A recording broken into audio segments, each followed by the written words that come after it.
भक्तगणों, आज आपको भगवद गीता का चौथा अध्याय का अगला शेष भाग हिंदी में सुनाऊंगा। आप उसको ध्यान पर सुने और इस चैनल को लाइक करें, सब्सक्राइब जरूर करें।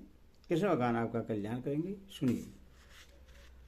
इससे भगवान ने यह दिखलाया है कि जब तक यह परंपरा चलती रही तब तक तो कर्मयोग का इस पृथ्वीलोक में प्रचार रहा। उसके बाद ज्यों ज्यों लोगों में भोगों की आसक्ति बढ़ने लगी, त्यों ही त्यों कर्मयोग के अधिकारियों की संख्या घटती गई। इस प्रकार हास होते होते अंत में कर्मयोग की वह कल्याणमयी परंपरा नष्ट हो गई। इसीलिए उसके तत्व को समझने वाले और धारण करने वाले लोगों का इस लोक में बहुत काल पहले से ही प्रायः अभाव सा हो गया है। पहले श्लोक में तो योगम के साथ अव्ययम विशेषण देकर इस योग को अविनाशी बतलाया और यहाँ कहते हैं कि वह नष्ट हो गया। इस परस्पर विरोधी कथन का क्या अर्थ है? यदि वह अविनाशी है तो उसका नाश नहीं होना चाहिए, और यदि नाश होता है तो वह अविनाशी कैसे? परमात्मा की प्राप्ति में साधन रूप कर्म योग, ज्ञान योग, भक्ति योग आदि जितने भी साधन हैं सभी नित्य हैं। उनका कभी अभाव नहीं होता।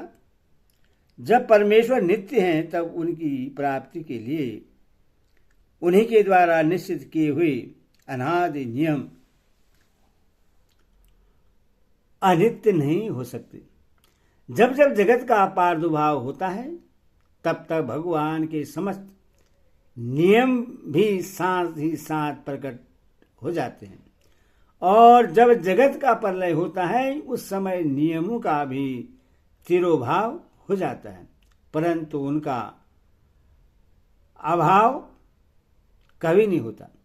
इस प्रकार इस कर्मयोग की अनादिता सिद्ध करने के लिए पूर्व श्लोकों में उससे अविनाशी कहा गया है। अतः इस श्लोक में जो यह बात कही गई है कि वह योग बहुत काल से नष्ट हो गया है, इसका यही अभिप्राय समझना चाहिए कि बहुत समय से इस पृथ्वी लोक में उसका तत्व समझने वाले श्रेष्ठ पुरुषों का अभाव सा हो गया है। इस कारण यह अप्रकाशित हो गया है। उसका इस लोक में तिरोभाव हो गया है, यह नहीं कि उसका अभाव हो गया है, क्योंकि सत वस्तु का कभी अभाव नहीं होता।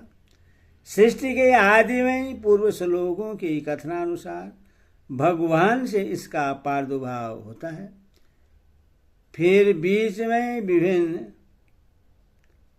कारणों से कभी उसका अप्रकाश होता है तथा कभी प्रकाश और विकास। यो होते होते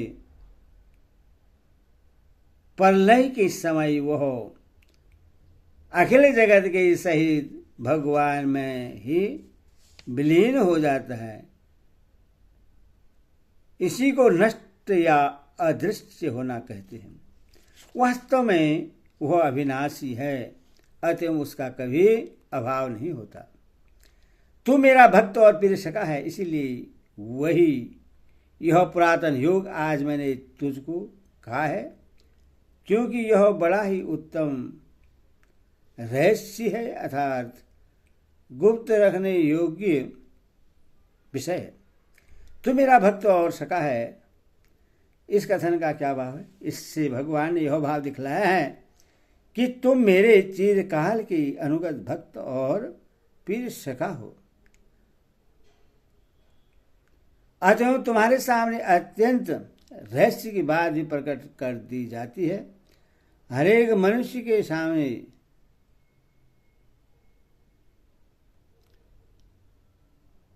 वही यह पुरातन योग आज मैंने तुमको कहा है। इस वाक्य का क्या भाव है?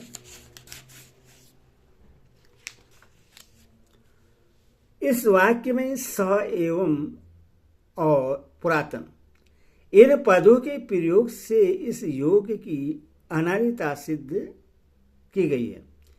ते पद से अर्जुन के अधिकार का निरूपण किया गया है और अघ पद से इस योग के उपदेश का अवसर बतलाया गया है।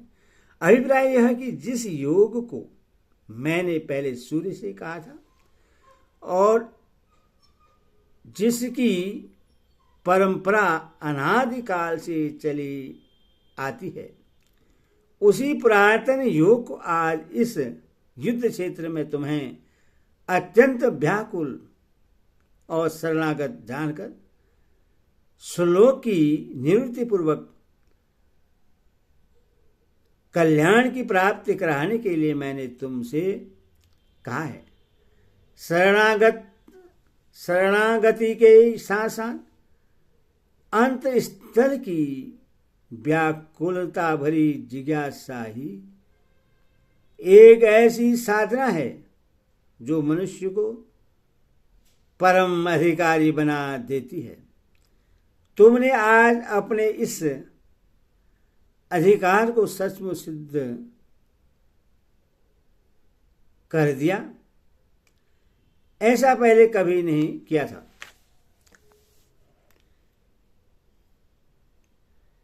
इसी से मैंने इस समय तुम्हारे सामने यह रहस्य खोला है।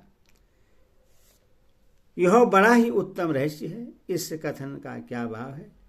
इसे भगवान ने यह भाव दिखलाया है कि यह योग सब प्रकार के दुखों से और बंधनों से छुड़ाकर परमानंद स्वरूप मुझ परमेश्वर को सुगमतापूर्वक प्राप्त करा देने वाला है। इसीलिए अत्यंत ही उत्तम और बहुत ही गोपनीय है। इसके सिवा इसका यह भाव भी है कि अपने को सूर्यादि के प्रति इस योग का उपदेश करने वाला बतलाकर और वही योग मैंने तुमसे कहा है, तू मेरा भक्त है, यह कहकर मैंने जो अपना ईश्वर भाव प्रकट किया है, यह बड़ी रहस्य की बात है। अथवा अनधिकारी के सामने यह कदापि प्रकट नहीं करना चाहिए। उपयुक्त वर्णन से मनुष्य को स्वाभाविक ही यह शंका हो सकती है कि भगवान श्री कृष्ण तो अभी द्वापर युग में प्रकट हुए हैं और सूर्यदेव मनु और ईश्वा को बहुत पहले हो चुके हैं। तब उन्होंने इस योग का उपदेश सूर्य के प्रति कैसे कहा? अतएव इसके समाधान के साथ ही भगवान के अवतार तत्व को भली प्रकार समझने की इच्छा से अर्जुन पूछते हैं। अर्जुन बोले, आपका जन्म तो अवाचनीय अभी हाल का है और सूर्य का जन्म बहुत पुराना है, अर्थात कल्प की आदि में हो चुका है। तब मैं इस बात को कैसे समझूं कि आप ही ने कल्प की आदि में सूर्य से यह योग कहा है? इस श्लोक में अर्जुन के प्रश्न का क्या अभिप्राय है? यदि भी अर्जुन इस बात को पहले से ही जानते थे कि श्री कृष्ण कोई साधारण मनुष्य नहीं है, बल्कि दिव्य मानव रूप में प्रकट सर्वशक्तिमान पूर्ण ब्रह्मा परमात्मा हैं, क्योंकि उन्होंने राजसूय यज्ञ के समय भीमसेन जी से भगवान की महिमा सुनी थी और अन्य ऋषियों से भी इस विषय की बहुत बातें सुन रखी हैं। इसी से वन में उन्होंने स्वयं भगवान से उनके महत्व की चर्चा की थी। इसके सिवा शिशुपाल आदि के वध करने में और अन्याय घटनाओं में भगवान का अद्भुत प्रभाव भी उन्होंने प्रत्यक्ष देखा था। तथापि भगवान के मुख से उनके अवतार का रहस्य सुनने की और सर्व साधारण के मन में होने वाली शंकाओं को दूर करने की इच्छा से यही अर्जुन का प्रश्न है। अर्जुन की पूछने का भाव यह है कि आपका जन्म हाल में कुछ ही वर्षों पूर्व श्री वसुदेव जी के घर हुआ है। इस बात को प्राय सभी जानते हैं। और सूर्य की उत्पत्ति सृष्टि के आदि में आदित्य के गर्भ से हुई है। ऐसी स्थिति में इसका रहस्य समझे और बिना यह असंभव सी बात कैसे मानी जा सकती है कि आपने यह योग सृष्टि के आदि में सूर्य से कहा था, जिससे सूर्य के द्वारा इसकी परंपरा चली। अतएव कृपा करके मुझे इसका रहस्य समझाकर कृतार्थ कीजिए। इस बार अर्जुन के पूछने पर अपने अवतार तत्व का रहस्य समझाने के लिए अपनी सर्वज्ञता प्रकट करते हुए भगवान ने कहा है। भगवान बोले, हे परतम अर्जुन, मेरे और तेरे बहुत से जन्म हो चुके हैं। उन सबको तू नहीं जानता, किंतु मैं जानता हूं। मेरे और तेरे बहुत से जन्म हो चुके हैं, इस कथन हो चुके, इस कथन का क्या भाव है? इससे भगवान ने यह भाव दिखलाया है कि मैं और तुम अभी हुए हैं, पहले नहीं थे। ऐसी बात नहीं है। हम लोग अनादि और नित्य हैं। मेरा नित्य स्वरूप तो है ही। उसके अतिरिक्त मैं मत्स्य, कश्यप, वाराह और नरसिंह और वामन आदि अनेक रूपों में पहले प्रकट हो चुका हूं। मेरा यह वसुदेव के घर में होने वाला प्रागट्य अर्वाचन्य होने पर भी इसके पहले होने वाले अपने विविध रूपों में मैंने असंख्य पुरुषों को अनेक प्रकार के उपदेश दिए हैं। इसीलिए मैंने जो यह बात कही है कि यह मेरा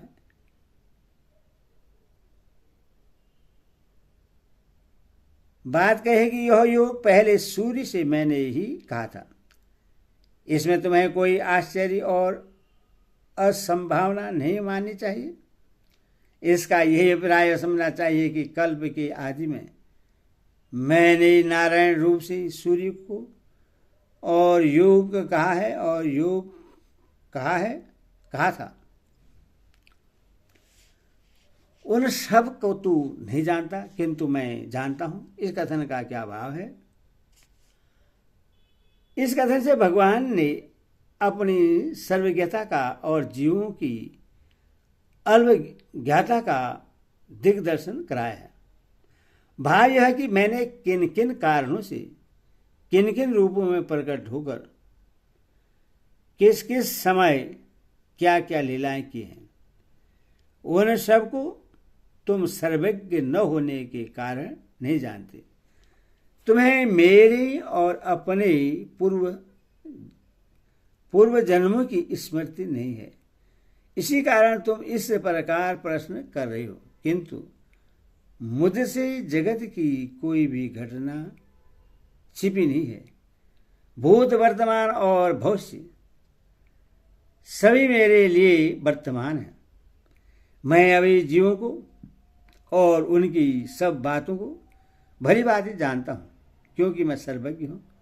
अथवा जो यह कह रहा हूं कि मैंने ही कल्प के आदि में इस योग का उपदेश सूर्य को दिया था, इस विषय में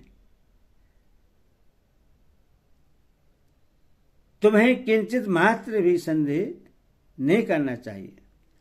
भगवान के मुख से यह बात सुनकर कि अब तक मेरे बहुत से जन्म हो चुके हैं, यह जानने की इच्छा होती है कि आपका जन्म किस प्रकार होता है और आपके जन्म में और अन्य लोगों के जन्म में क्या भेद है।